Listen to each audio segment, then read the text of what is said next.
Playlist इनसे मिलिए मैं श्री मधुकर उपाध्याय जी से बात करते हुए अगले वीडियो में मेरा प्रश्न ये है कि भारत आने के बाद गांधी जी का वायसरॉय गवर्नर जनरल के साथ काफ़ी कई बार पत्र व्यवहार होता है और वो जो कि एक फॉर्मल ओहदे पर बैठे थे और अंग्रेज़ी सत्ता के अंतिम वायसरॉय जो हैं वो कड़ी होते थे, तो उनको पत्र में गांधी जी डियर लिखते थे।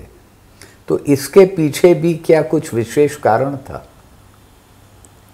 मुझे लगता है कि ये बहुत सोचा समझा तरीका संबोधन का गांधी जी की ओर से। उन्होंने इसके साथ ही डियर फ्रेंड या dear mister so and so कह के, और instead of saying your excellency और योर हाइनेस और व्हाटएवर, तो ये कह के उन्होंने उनको अपने बराबर खड़ा कर दिया, समकक्ष ले आए, अपने बराबर कर दिया कि अब आप बिल्कुल दोस्त की तरह बात करिए आमने सामने। आप कोई एग्जॉल्टेड फिगर नहीं है, कोई बहुत बड़ी चीज नहीं है, जैसे मैं हूं, बहुत सोच समझ के उनका ये बिल्कुल सैल्यूटेशन जो था, सैल्यूटेशन बिल्कुल मैं तो कन्विंस्ड हूँ, क्योंकि गांधी जी की तमाम चिट्ठियाँ, अच्छा गांधी जी ने हमेशा शब्दों को बहुत संभाल कर इस्तेमाल किया है। जैसे 1942 में सिर्फ 3 शब्द हैं, करो या मरो, भारत छोड़ो, भारत छोड़ो। उसके अलावा आप और भी जगह देख लीजिए, you know my fight is against the might of the British, या ऐसा कुछ एक उनका इस्तेमाल आता है। तो वो जो रिदम शब्दों के साथ होता है, जो प्ले करते हैं वो शब्दों के साथ, वो अचानक नहीं है, ऑफ द कफ नहीं है, it's a well thought out thing. और मुझे लगता है कि अगर ये संदेश इसका कहाँ जाता है, लोगों में जी। यही बात उन्होंने 1916 में बनारस में की थी, जब उन्होंने एड्रेस किया BHU के उद्घाटन के समय, जो भाषण दिया था, तो राजाओं की जो कतार आगे बैठी हुई थी धज्जियां उड़ा के रख दी, और एनी बेसेंट की हालत खराब थी, उनको वॉकआउट करना पड़ गया जी, क्योंकि उन्हीं राजाओं की मदद से तो विश्वविद्यालय बना था, उन्होंने पैसे दिए थे, और ये उनका मजाक उड़ा रहे हैं, उनको मतलब सब कुछ कर डाला गांधी जी ने उस भाषण में। तो मैसेज कहाँ गया जी कि ये एक आदमी है जो बिल्कुल आंख में आंख डाल के सही बात बोलता है। जो लोगों के हिसाब से अखबार मैंने उस ज़माने के बनारस के पलट के देखे हैं, उसमें इस तरह की छोटी छोटी खबरें छपी हुई कि तो यही एक आदमी है जो बाकी सब तो बेकार है, ये एक आदमी है जो सही बोल रहा है। तो ये जैसे कि भारत छोड़ो या करो या मरो, इस तरह के जो लफ्ज़ थे, ये खुद गांधी जी के बनाए हुए थे? क्योंकि ये भी बात होती है प्रायः कि गांधी जी तो गुजराती में लिखते थे और महादेव देसाई उसका तर्जुमा करते थे। तो इसके बारे में आपकी क्या राय है कि ये हिंदी में जो है भारत छोड़ो, करो या मरो, ये बापू का खुद का है या उन्होंने इसको गुजराती में कहा और उसके लिए उपयुक्त शब्द देखे गए? देखिए, गांधी जी का जो मूल लेखन है गुजराती में है जी, और लगभग सभी जी। अंग्रेजी उनकी बहुत अच्छी थी, इसमें कोई शुबा नहीं हो सकता किसी को।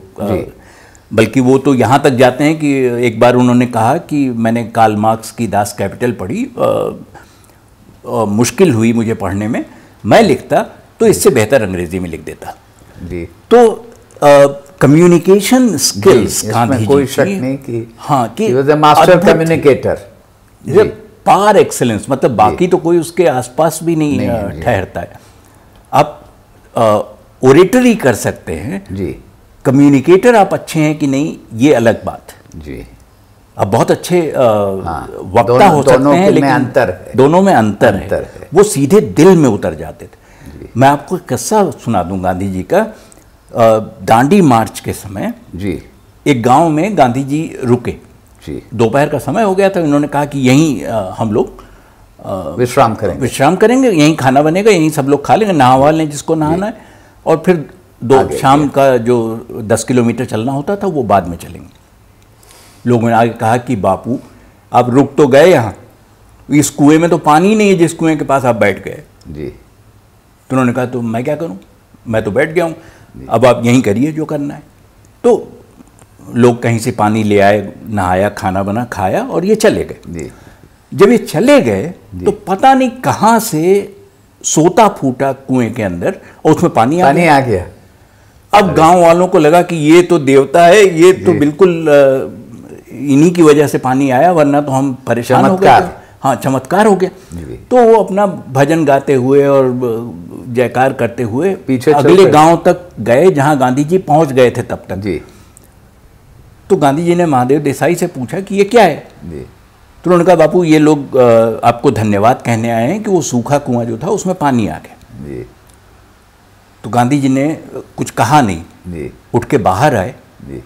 और उन्होंने कहा कि सुनो, अगर कौवा किसी पेड़ पर बैठ जाए जी, पीपल के, और पेड़ गिर पड़े जी, तो कौवे के वजन से नहीं गिरता है, मेरा कोई योगदान नहीं है पानी लाने में। तो तुम लोग मतलब ये कम्युनिकेशन स्किल देखिए आप जी।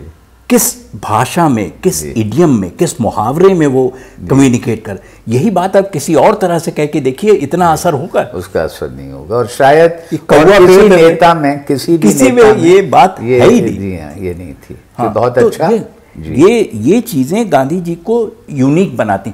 उन्होंने लिखा गुजराती में होगा, उसका तर्जुमा अंग्रेजी में क्विट इंडिया हुआ होगा, उसका तर्जुमा हिंदी में करो या मरो हुआ होगा, या भारत छोड़ो हुआ होगा, वो अलग बात है। लेकिन Gandhi ji minimal usage of words में मैक्सिमम इम्पैक्ट कैसे क्रिएट किया जा सकता है, इसके अगर ये सीखना है तो किसी को गांधी जी से सीखना चाहिए। बहुत अच्छा।